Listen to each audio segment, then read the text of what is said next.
நம்முடைய பயமே நிறைய விஷயத்துக்கு எதிராக செயல்பட ஆரம்பிச்சிருது.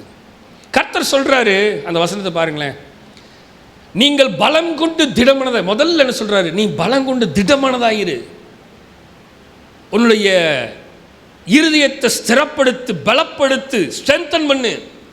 அதுக்கப்புறம் தான் ஆண்டவர் சொல்றார், நீ அவங்களுக்கு பயப்படாத, திகையாத. திகைக்கவும் வேண்டாம். தேவனாகிய கர்த்தர், உன் தேவனாகிய கர்த்தர் உன்னோடு கூட இருக்கிறாரு. எதுக்கு பயப்படுற அப்படின்னு சொல்லிட்டு அதோட நிறுத்தல. அவர் பாருங்க, அவர் உன்னை விட்டு பயப்படாத, பயப்படாத, அவர் உன்னோடு கூட தான் இருக்கிறாரு. அவர் உன்னை விட்டு விலக மாட்டாரு, உன்னை கைவிடவும் மாட்டாரு. ஏன் நீ ஆண்டரை விட்டு விலகிட்டாரா? என்னை பாதுகாக்காம போயிட்டாரா?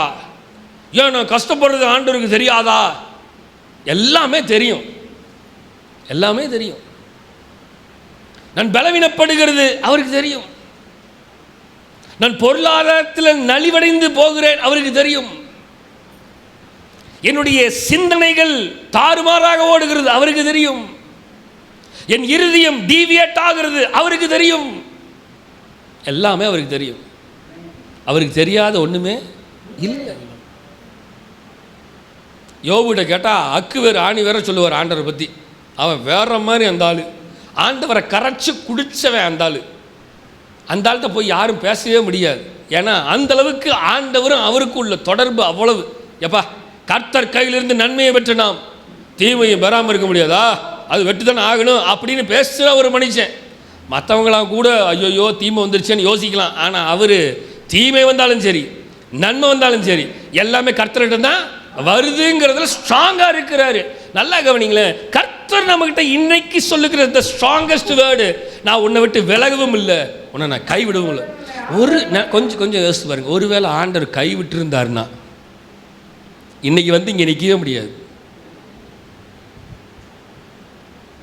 ஆண்டவர் மட்டும் நம்மளை விட்டு விலகி இருந்தாருன்னா நிச்சயமா அந்த மேகஸ்தம்பம் மேலே இருந்து பாதுகாக்குது, பாதை காட்ட பகல் எல்லாம் கூட.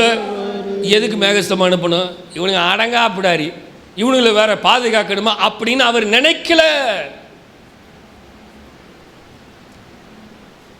சிவந்த சமுத்திரத்தை கடந்து வெளில வந்தோன்னா தண்ணி தாகத்தில் கொதிக்கிறாங்க. தண்ணி எடுத்து குடிச்சா கசக்குது.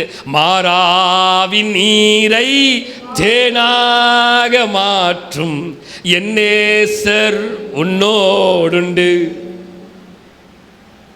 ஒன்றும் இல்லை, அந்த மரத்தை வெட்டி உள்ள போடு.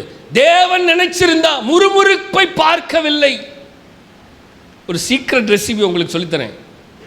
முறுமுறுப்பை பார்க்காதீங்க, சண்டையை பார்க்காதீங்க, பிரச்சனையை பார்க்காதீங்க. எல்லாரிடத்திலும் சமாதானமாய்.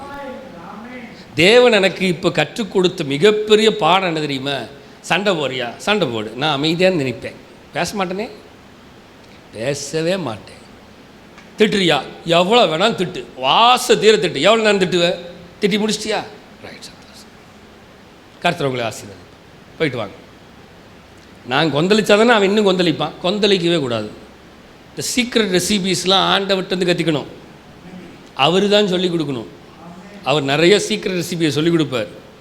அமைதியாகவே இருக்கணும், என்ன நடந்தாலும் சரி. ஏன் தெரியுமா? அவர் எதை செய்யணும்னு நினைக்கிறாரோ அதை செய்வார். அவர் என்ன திட்டம் வச்சிருக்கிறாரோ அந்த திட்டம் நிறைவேறும். என்ன நடக்கப் போகிறது என்று அவருக்கு தெரியும், நமக்கு தெரியாமல் இருக்கலாம். அவர் சொன்னதை செய்யும் அளவும் உன்னை கைவிடவே மாட்டேன்.